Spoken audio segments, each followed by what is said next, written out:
एक बचपन से मतलब आपने सोचा था कि मुझे डॉक्टर ही बनना है? और उन दिनों वहाँ अखबार भी नहीं आता था, अच्छा, तो क्या समाचार है दुनिया में क्या चलता था, सिर्फ और सिर्फ रेडियो माध्यम होता था।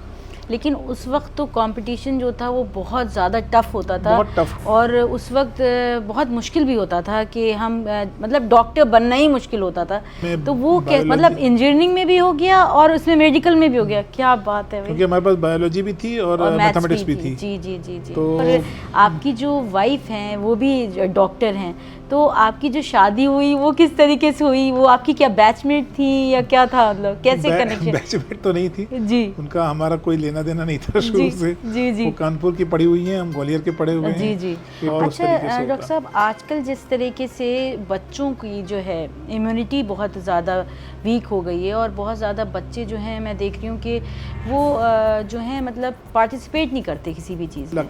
और आईएमए में तो स्पोर्ट्स एक्टिविटी होती रहती हैं। जी जी आईएमए का जो ढांचा है वो इस तरीके से तैयार कर दिया गया है कि हर डॉक्टर किसी न किसी समय में कुछ न कुछ तैयारी कर रहा होता है। कभी क्रिकेट टूर्नामेंट होता है, लंबे समय तक तैयारी होती है, उसके बाद 2-3 दिन में ख़त्म होता है, फिर फुटबॉल शुरू हो जाता है, फिर वॉलीबॉल शुरू हो जाता है। तो उसमें कभी ऐसा तो नहीं होता है कि मतलब कभी आप ऐसा भी हुआ आपके साथ कि कभी आप स्ट्रेस में आए हों, या कभी ऐसा लगा हो कि मतलब कभी आपके साथ कोई ऐसी चीज़ हुई है मतलब लाइफ कोई में? भी इवेंट कराना होता है तो घर में शादी ऐसा होता है कि घर की शादी है, आपको मतलब ओवरऑल आप जिम्मेदार होते हो हर चीज़ के लिए। गेस्ट भी इनवाइट करने हैं, खाना भी खिलाना है, उस प्रोग्राम को पूरा किस तरीके से होगा वो भी पूरा A to Z डिसाइड करना है। किस जो आपका चैरिटी का जो हॉस्पिटल है उसमें भी आप काफ़ी सेवाएं दे रही हैं। तो आपकी वजह से है सब, आप लोगों की आईएमए हमेशा आपके साथ है, मैं आपके साथ। जैसे कि मतलब हम क्या बताएं, हम लोग तो खुद ही इतना ज़्यादा आपके साथ मतलब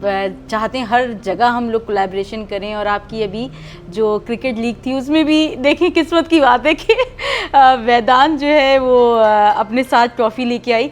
इसी तरीके से लास्ट ईयर भी कुछ हुआ था मेरे ख्याल से। अरे आपके पतिदेव जो हैं वो बहुत ही अच्छा फुटबॉल खेलते हैं, और पहली बार मैंने उनको देखा खेलते हुए। मतलब मुझे लगता है कि उनको फुटबॉलर ही होना चाहिए। और इतना बढ़िया प्लेयर हैं, और सबसे ज़्यादा गोल मारे थे उन्होंने लास्ट ईयर। और नहीं मतलब मैं फेलियर कहता ही नहीं हूँ।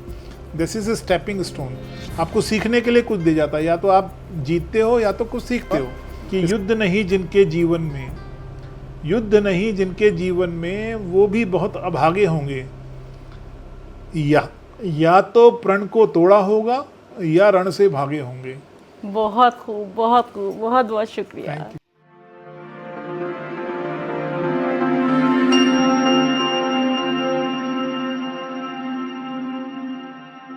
हर दिल हर ज़ुबान विद सबीन में जैसे हर बार की तरह एक हमारा ख़ास मेहमान होता है, लेकिन आज हम जिसको लेके आए हैं वो बरेली का तो सितारा है ही, लेकिन जिसने आईएमए में भी अपना नाम इतना रोशन करा कि वो आईएमए के प्रेसिडेंट बन गए। और आज जिनकी मैं बात कर रही हूँ वो डॉक्टर अतुल साहब हैं। बहुत बहुत वेलकम आपका इस शो में। थैंक यू शविन जी, बहुत बहुत शुक्रिया आने के लिए, आपने इतना कीमती वक्त निकाला। और आज देखें, आज हमारे साथ आप हमारे शो में आ गए और हम लोग अब आपसे बात करना चाहेंगे। तो मैं चाहूँगी कि थोड़ा आप बताएं कि किस तरीके से आपने जो ज़िंदगी में आप आगे बढ़े और आपने अपना नाम कमाया, और एक बचपन से मतलब आपने सोचा था कि मुझे डॉक्टर ही बनना है, और डॉक्टर भी बनना है तो बच्चों का डॉक्टर बनना है। तो ये कैसे आपके दिमाग में आया और क्यों आया? नहीं, बचपन में ऐसा कुछ पहले से डिसाइडेड नहीं था कि हम एक नॉर्मल फैमिली से आते हैं जी।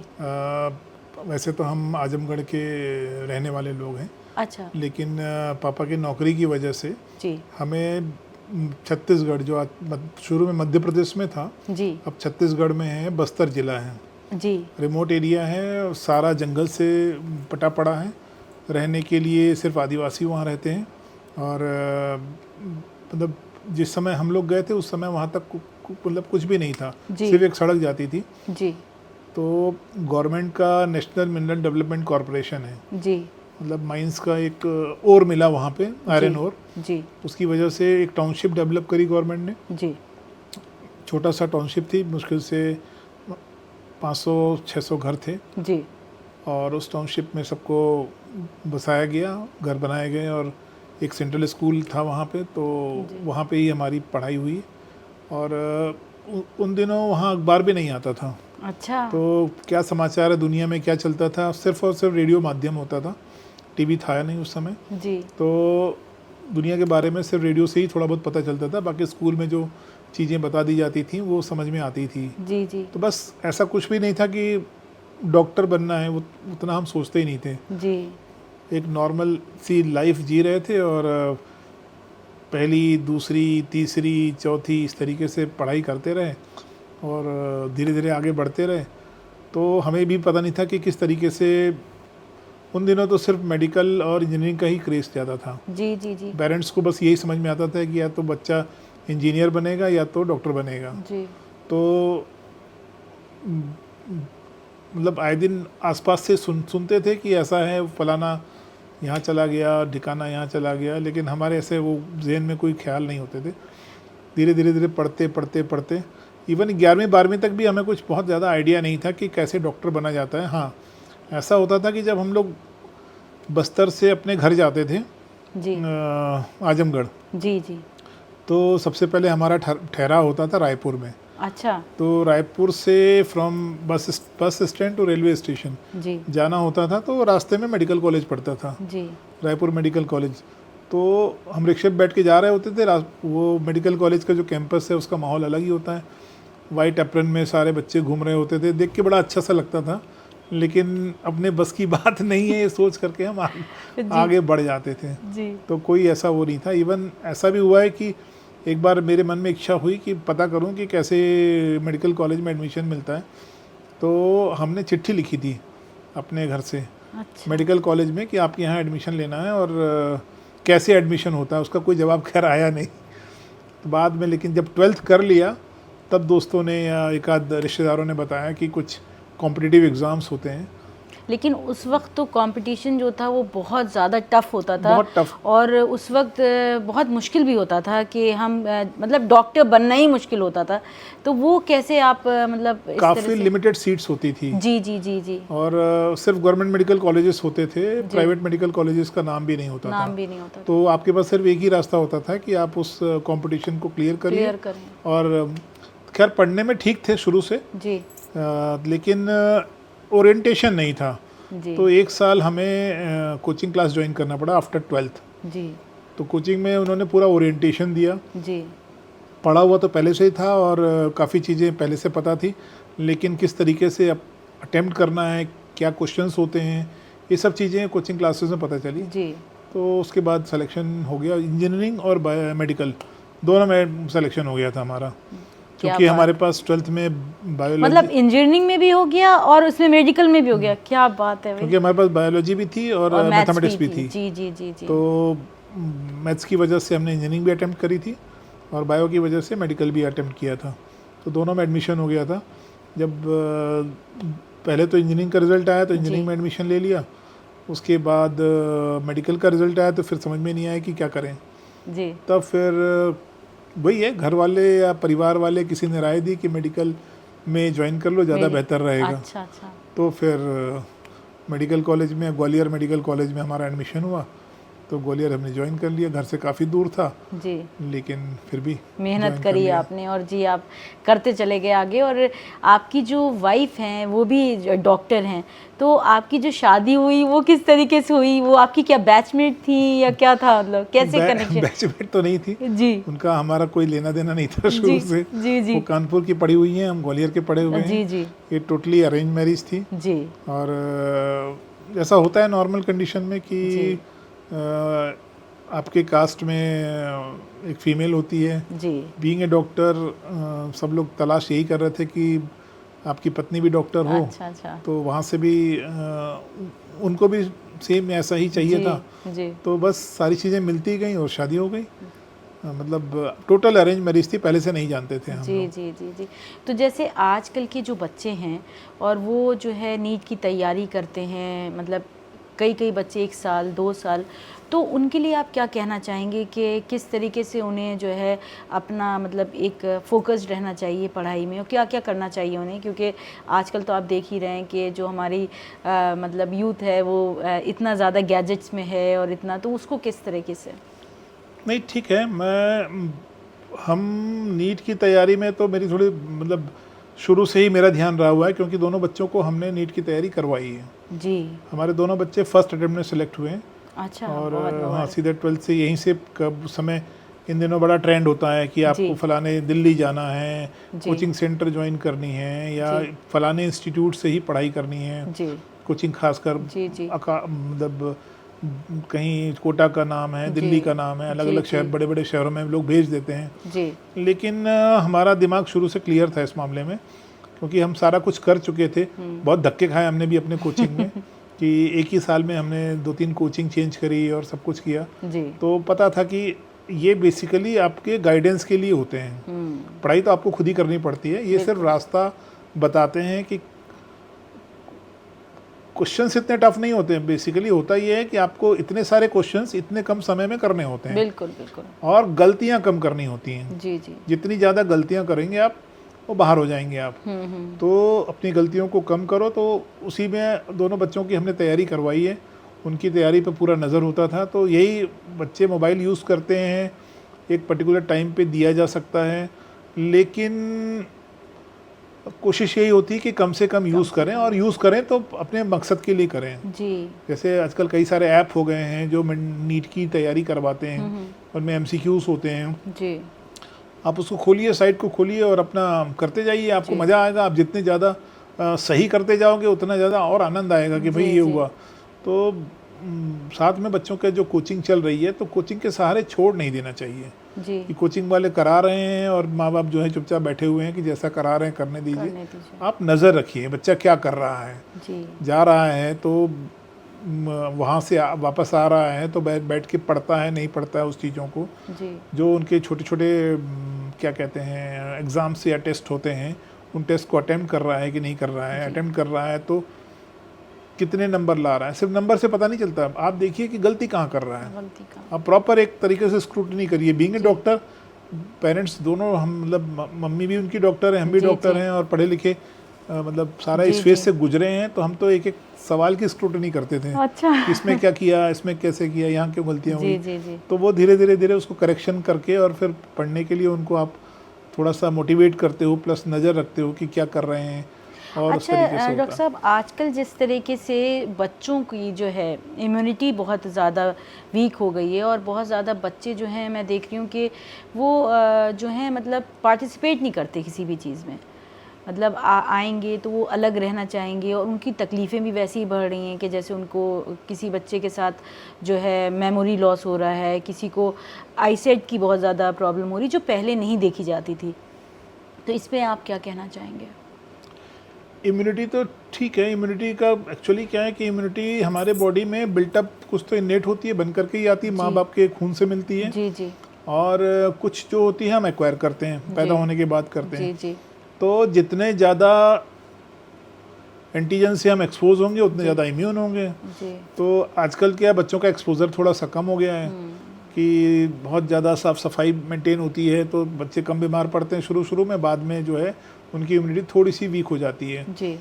रही बात बीमारियों की, तो शुरू में मुझे ऐसा लगता है कि पहले इतनी बीमारियां डायग्नोस होती ही नहीं थी जी। पता ही नहीं चलती थी कि बच्चा तो आपका थोड़ा सा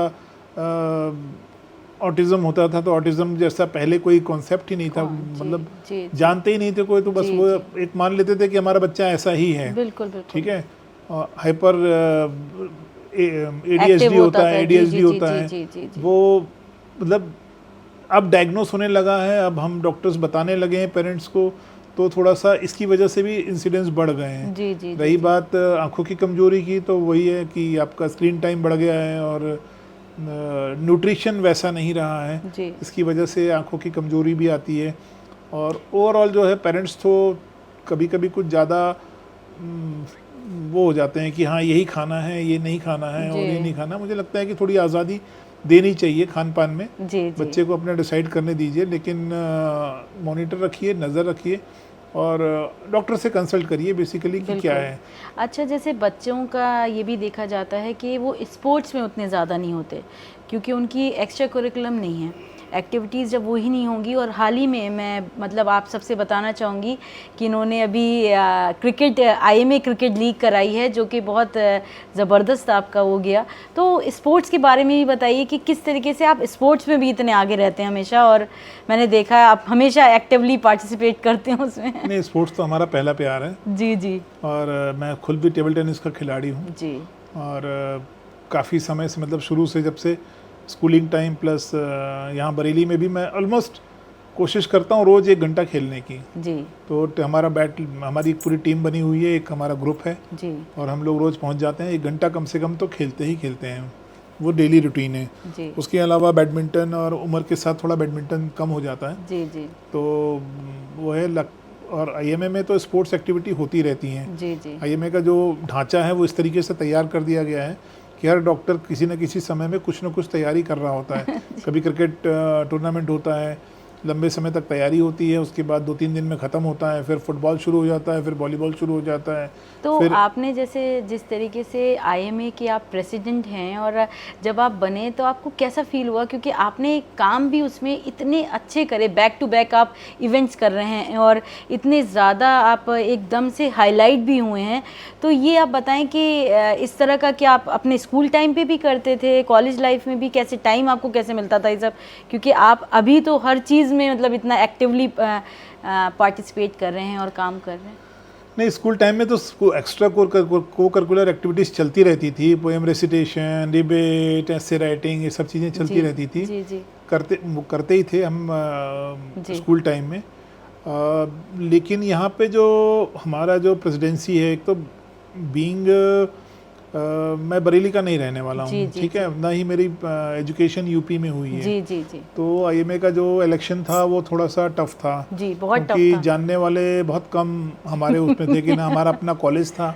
जी। नो, एक होता है ना, एक कलीग जी, होते हैं, एक आपके कॉलेज मेट्स होते जी, हैं, तो जी, एक जी। अच्छा खासा वोट परसेंटेज उन्हीं का हो जी जाता जी है। जी जी। तो हम टोटल एकदम से ऐसे कॉलेज थे जहाँ के हमारे कॉलेज के साथ वाले बहुत कम थे, मुश्किल से 8-10 लोग हैं। जी जी। और प्लस बरेली के न रहने की वजह से स्कूल मेट्स जैसी कोई चीज़ नहीं थी, रिश्तेदार जैसी कोई चीज़ नहीं थी। जी। और मतलब जो शुरू में होता है ना कि आप बरेली में पले बड़े हो तो एक बिल्कुल बिल्कुल आपका एटमॉस्फेयर होता जी, है, जी, ठीक है, जी। वो भी एटमॉस्फेयर नहीं था। तो मुझे तो लगता था कि मेरे बस का नहीं है। लेकिन क्योंकि आईएमए में शुरू से लगे रहे हैं, काम करते रहे हैं, जो भी काम हमें दिया जाता था कि अगर कोई चीज़ करानी है तो हम बड़े संजीदा होकर के कोशिश करते थे कि उसको हम सही तरीके से अंजाम तक पहुंचाएं। ज़्यादा किसी को, मतलब हमारा जो लीडर होगा उस समय, प्रेसिडेंट जो भी होता था, उसको ज़्यादा, मतलब एक बार काम हमें दे दिया तो अब हमारी तरफ से निश्चिंत हो जाए और हम उसको आखिरी तक सही तरीके से ले जाएं। तो ये शुरू से रहा था। तो अब हमारे मेंबर्स हैं, वो इन सब चीज़ों पे नज़र रखते हैं कि कौन क्या करवा रहा है, कौन कर रहा है, उस हिसाब से फिर वोटिंग होती है।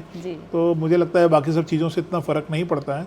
आप कैसा काम करते हो बरेली डॉक्टरों के लिए या आईएमए के लिए, उसी पे आपका प्रमोशन निश्चित होता है। तो फिर वो इलेक्शन में जीत भी इसी वजह से मिली। और फिर हमारे यहाँ होता है कि इलेक्शन में प्रेसिडेंट 1 साल पहले चुन लिया जाता है कि अगले साल के लिए ये होगा, मतलब इमीडिएट नहीं होता है, नेक्स्ट ईयर के लिए। तो एक तैयारी करने का मौका मिल जाता है कि हमें क्या क्या करना है। तो एक तैयारी पिछले 1 साल से चल रही होती है कि हमें ये करना है, ये करना है, इसके लिए ये करना है। तो उसके लिए हम सब, तो उसमें कभी ऐसा तो नहीं होता है कि मतलब कभी आप, ऐसा भी हुआ आपके साथ कि कभी आप स्ट्रेस में आए हों, या कभी ऐसा लगा हो कि मतलब कभी आपके साथ कोई ऐसी चीज़ हुई है, मतलब लाइफ कोई भी इवेंट कराना होता है तो घर में शादी जैसा होता है कि घर की शादी है, आपको मतलब ओवरऑल आप जिम्मेदार होते हो हर चीज़ के लिए। गेस्ट भी इनवाइट करने हैं, खाना भी खिलाना है, उस प्रोग्राम को पूरा किस तरीके से होगा वो भी पूरा A to Z डिसाइड करना है, किस कोई नाराज़ ना हो उसका भी ख्याल रखना है, और हर छोटी छोटी चीज़ों को ध्यान में रखना होता है। तो उस वक्त आप अपनी मेंटल हेल्थ का कैसे ध्यान रखते हैं, क्योंकि आपके ऊपर तो इतना ज़्यादा बर्डन होता है कि हमें भाई सारी चीज़ों का, ज़ाहिर है जो आपने बताया कि हर चीज़ का हमें एक दूसरों का भी ख्याल रखना है कि उसको कुछ बुरा ना लग जाए, और हर चीज़ का ही हमें रखना होता है। तो उस वक्त आप कैसे इस चीज़ से कोप करते हैं? नहीं, वो शुरू में थोड़ा सा ज़्यादा मेहनत करनी पड़ती है, बाद में आदत पड़ जाती है। शुरू में ऐसा लगता है कि आपको चेकलिस्ट ज़्यादा बनानी पड़ती है कि जी, भाई जी। ये हो गया, ये हो गया, ये हो जी, गया। जी, जी। एक चेकलिस्ट तैयार करनी पड़ती है जी। और फिर धीरे धीरे आप जब चूंकि वो करवाने लगते हो लगातार, तो आपके हर दूसरे दिन एक इवेंट हो रहा है, हर तीसरे दिन एक इवेंट हो रहा है, जी। तो फिर थोड़ी सी आदत पड़ जाती है कि भाई ये हो गया, ये हो गया, ये हो गया, ये हो गया। फिर हमारा जो एक ऑफिस भी है, हमारा टीम है, जी। मतलब अकेले प्रेसिडेंट की बस की बात नहीं, एक टीम है, हमारे सेक्रेटरी साहब हैं, ट्रेजरार जी हैं, और हर कमेटी का एक चेयरमैन होता है, वो सब मदद करते हैं और एक टीम बनती है, मीटिंग्स करते हैं, हम डिसाइड करते हैं क्या एजेंडा होगा, क्या जी। किस तरीके की रूपरेखा होगी, कैसे एग्जीक्यूट करना है। फिर ये सब चीज़ों का पूरा टीम वर्क की तरह होता है। हमारा ऑफिस है, जी। ऑफिस के जो स्टाफ है वो यूज्ड टू है इसके लिए। अच्छा, एक चीज़ और, जैसे बहुत से मतलब बच्चों का ये एक सवाल होता है, और वो जब ये सोच रहे होते हैं कि यार हम पीसीबी लें या पीसीएम लें, या हम क्या बने लाइफ में, डॉक्टर बने, इंजीनियर बने, तो जब बच्चा ये कंफ्यूज होता है, क्योंकि इस वजह से उसको ये लगता है कि हम जब डॉक्टर बनते हैं तो हमारे लिए, अपने लिए हमारे पास टाइम नहीं होता, हमारी खुद की कोई लाइफ नहीं होती, हमें हमेशा पढ़ना ही होता है। तो इस पे क्या कहना चाहेंगे, ऐसा कुछ? नहीं, ये तो बड़ा मुश्किल सवाल पूछ लिया आपने। क्योंकि ये पीसीबी पीसीएम वाला जो वो है ना, वो सच में वास्तव में मुश्किल काम होता है। जी। अब बच्चे इतना ओरिएंटेड नहीं होते हैं कि वो अपने आप से, कुछ बच्चे होते होंगे लेकिन मैं तो नहीं था, मुझे पता ही नहीं था कि क्या, मतलब क्या ओरिएंटेशन है, क्या करना है, मेरा इंटरेस्ट कहाँ है। जी। मतलब ऐसा कुछ बहुत ज़्यादा वो नहीं था कि नहीं यही करना है मुझे और मैं जी। उसकी तरफ भागूं। तो हमारे बच्चों के साथ भी दिक्कत आई थी। जी। चूंकि माँ बाप दोनों डॉक्टर थे तो हमें लगा कि ये थोड़ा सा आसान होगा। तो उनको थोड़ा सा इंसिस्ट किया कि भाई ठीक है, कम से कम एक होता है ना कि आप अपनी गलतियों से ही सीखते हो। जी। तो हम लोगों ने कई सारी गलतियां करी हैं, फिर हमें लगा है कि नहीं, वो नहीं करना चाहिए था, या ये चीज़ ऐसे करनी चाहिए थी। अपने साथियों को देखते हैं जी। कि उसने वो हमसे आगे क्यों बढ़ा, बिल्कुल। और कोई पीछे रह गया तो क्यों रह गया। तो एक तरीके से एक पूरा आपको सीख मिलती है। सीख मिलती है, और उसी रूल्स वही होते हैं। जी। जी। तो हमें लगता है कि हमारे बच्चे, शायद हम बेहतर गाइड कर पाएंगे उनको। जी। एक सेकंड जनरेशन होगी तो एक बेहतर गाइड कर पाएंगे शुरू से। तो इस वजह से बच्चे भी गए। बाकी बच्चों को भी मैं ये सलाह देता हूँ जी। कि अल्टीमेटली आप किसी न किसी को, जिस भी फील्ड में जाओ, अपना एक गॉडफादर बना लो। उसमें क्या होता है ना कि वो आदमी आपको, जो उस फील्ड का माहिर आदमी है, वो आपको बेहतर राह दिखाता है, आपकी गलतियां कम होने के लिए सलाह देता है। बिल्कुल। और फिर आप सही डिसीजन ले पाते हो और ज़िंदगी में आगे। आपका इंटरेस्ट अपने आप में ज़रूरी है। जी। जिस फील्ड में आप इंटरेस्टेड ही नहीं हो, वो फील्ड में कैसे तरक्की करोगे। जी। जी। जी। तो डॉक्टर सबीन, आप जो काम कर रही हैं वो काबिल तारीफ़ है। एक तो आप इतनी पॉपुलर है ना कि मतलब ये समझिए कि आपकी पॉपुलैरिटी से हमें रश्क होता है। तो क्योंकि आप मतलब सामाजिक उसमें इतनी जुड़ी हुई हैं, इतने मतलब सेवा का कार्य कर रही हैं आप, क्या कहते हैं, बच्चों को एजुकेशन दे रही हैं, जो अंडर प्रिविलेज बच्चे हैं। बहुत बड़ी बात है किसी को शिक्षित करना, एक रॉ को शिक्षित करके एक लायक बनाना, ये बहुत बड़ी बात है, और ये ऊपर वाला देख रहा है। जी। तो ये मान के चलिए कि उसका अच्छे लोगों के साथ हमेशा अच्छा ही होगा। जी। और जो आपका चैरिटी का जो हॉस्पिटल है, जी। उसमें भी आप काफ़ी सेवाएं दे रही हैं। वो और तो आपकी वजह से है, सब आप लोगों की IMA हमेशा आपके साथ है, मैं आपके साथ, और कभी भी हमारी ज़रूरत पड़ेगी तो हम आपके साथ खड़े होने के लिए पूरी तैयार हैं। आप कुछ भी आगे इस फील्ड में अगर कुछ इनिशिएशन लेती हैं तो बीइंग IMA प्रेसिडेंट मैं वादा करता हूं कि हम उसको मिलकर के पूरा करेंगे। आप कोई भी नया प्रोजेक्ट लेके आती हैं, हम साथ चलेंगे। और जो आप काम कर रही हैं बहुत ही काबिल तारीफ़ है, और मुझे लगता है कि तालियां बजनी चाहिए आपके लिए। बहुत शुक्रिया। और मैं आपका तो शुक्रिया कहना चाहूँगी। जैसे कि मतलब हम क्या बताएं, हम लोग तो खुद ही इतना ज़्यादा आपके साथ मतलब चाहते हैं हर जगह हम लोग कोलैबोरेशन करें। और आपकी अभी जो क्रिकेट लीग थी उसमें भी देखिए, किस्मत की बात है कि वेदांत जो है वो अपने साथ ट्रॉफी लेके आई।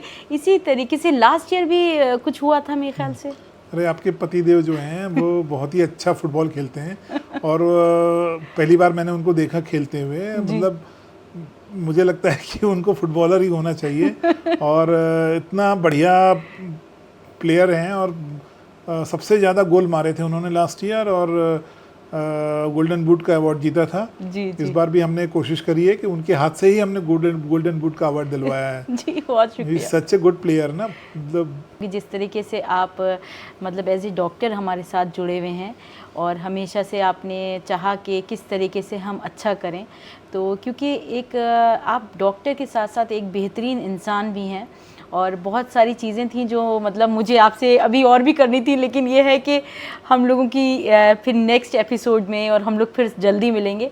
लेकिन मैं ये चाहती हूँ कि जो हमारा आवाम आपको सुन रहा है और आज देख रहा है, तो आप उसके लिए क्या एक मैसेज देना चाहते हैं कि ज़िंदगी में हमें किस तरीके से, क्योंकि ज़ाहिर है कि स्ट्रगल्स भी आते हैं और लोग आपको जब आप आगे बढ़ रहे होते हैं तो उस तरीके से आपको एक वक्त वो भी बिताना होता है जब आपके साथ निगेटिविटी चल रही होती है।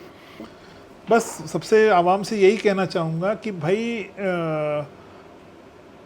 पीछे मत हटिए, जहाँ भी हैं सामने डटे रहिए और अपने मकसद पे आगे बढ़ते रहिए। कभी कभी दिक्कतें आती हैं, फेलियर होता है, लेकिन फेलियर कभी भी आपका फेलियर नहीं, मतलब मैं फेलियर का फेलियर कहता ही नहीं हूँ। This is a stepping stone, आपको सीखने के लिए कुछ दे जाता है, या तो आप जीतते हो या तो कुछ सीखते हो, इसके अलावा तीसरी कोई चीज़ नहीं होती है। तो एक लास्ट में एक लाइन कहूँगा कि युद्ध नहीं जिनके जीवन में, युद्ध नहीं जिनके जीवन में, वो भी बहुत अभागे होंगे। या तो प्रण को तोड़ा होगा या रण से भागे होंगे। बहुत खूब, बहुत खूब, बहुत बहुत शुक्रिया। Thank you. बहुत बहुत शुक्रिया आने के लिए। Thank you so much.